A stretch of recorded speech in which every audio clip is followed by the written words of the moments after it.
before a doctor's visit, we all want to know, or should want to know, how a diagnosis is determined and how the treatment will be carried out.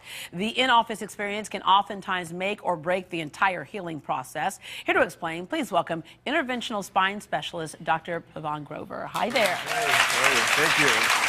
All right, especially when it comes to back issues, it seems to be this mystery area, you know, and so and you start off with having to figure out what is the problem. So when someone comes to your office, you look at that patient as a partner. That's right. You want to share the information as opposed to being the keeper of all the goods. Right, there. and just telling you what we're going to do. Yeah. And that's the most frustrating thing I think patients come through is when they have, because they've been given so many different diagnoses about where their pain is coming from, right? And now we would think we have such sophisticated things like MRIs and CAT scans that it should tell us the exact spot. Yeah, a lot of us think that's what we do. Have an MRI, CAT scan, here's the problem, fix it. You know, tell me to fix it, but it's not that simple. And I'll tell you why.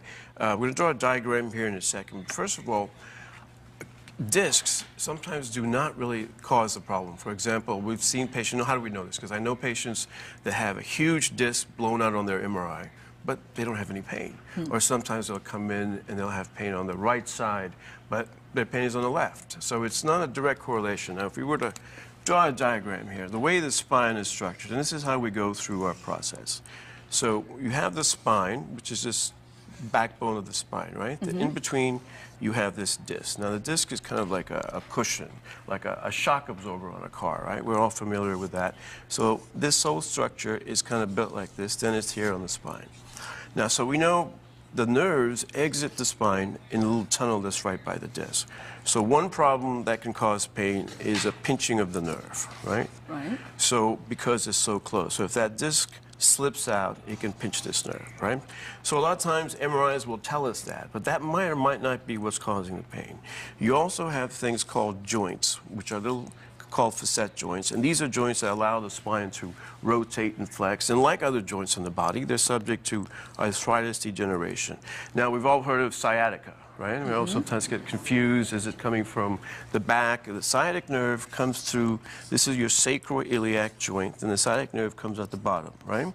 So sometimes this pain will mimic pain in the pinched nerve.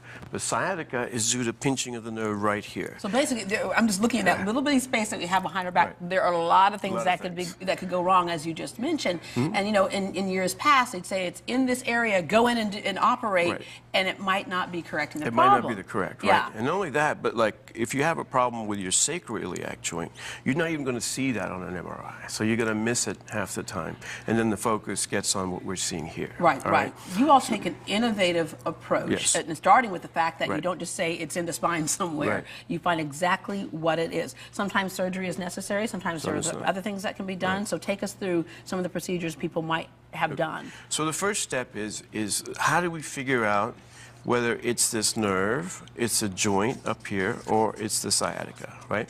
Because you can't really even go completely by physical exam, because it gets a little complicated, right? So you have pain down your leg, so what happens? We start to shift our weight, right? So the muscles start to go off whack. So it becomes complicated. Yeah, and so things can get worse if you don't get it worse, fixed. Right?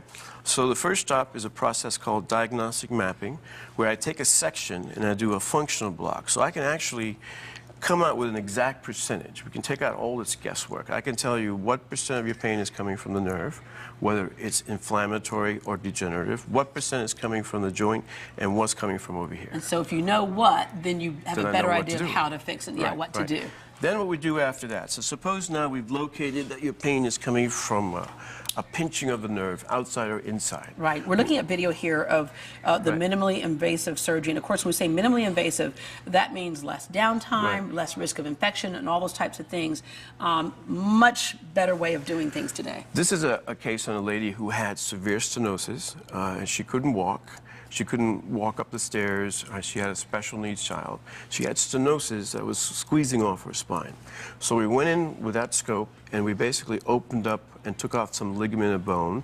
And within a few days, she was able to walk up the stairs and took off all her pain medications. That's incredible, because in years past, that'd be an aggressive surgery, be down on your back for a month or so, whatever, and might not fix a problem today because you know exactly where to go, fix a problem. And that's a great story of she's walking up the stairs and doing fine now.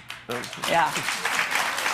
So if it's If it's arthritis, then we have a procedure where I can actually go in with like a heat source, that's like a laser, and I can get rid of the pain fibers in the degenerative area. That's incredible, because a lot of times people with arthritis have been told there's nothing we can do. Here, we give you some shots and go away, and hopefully you'll be, feel fine for a while. But in this case, if you take away that thing that's sending the pain message, it's gone. So we can take care of it from here, from the joint, from the disc, and all do it without like a surgery or an incision, all outpatient. New science. Yeah.